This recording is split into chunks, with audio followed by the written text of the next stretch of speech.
Значи, започнавме со 21-та седница, имаме точка на дневен ред, финансирање на единиците на локална самоуправа.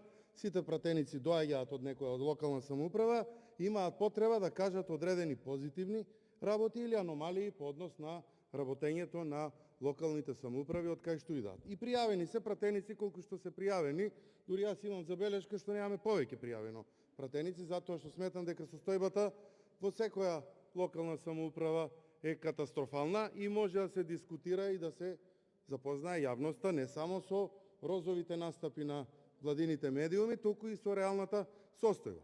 По однос на втората работа, председателя не ви ја прифаќам затоа што законот за тутун не е ставен на ниедна седница, поднесен од пратеничката група на ВМРО ДПМН.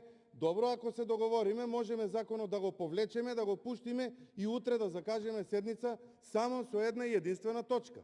Да се повикувате, дури и денес вечер, што би рекол колегата. Значи, да се повикувате дека законот е ставен и сега се кочи работата и дека ВМРО ДПМН го кочи работата на завршен закон, кај што откупот е завршен официјално и кај што имаме сега слушам, 5 милиони килограми тутун неоткупен, не може да се вадите на пратеничката група на ВМРО ДПМН. Ние ќе дискутираме, меѓутоа приоритетите ќе ги ставаме тука.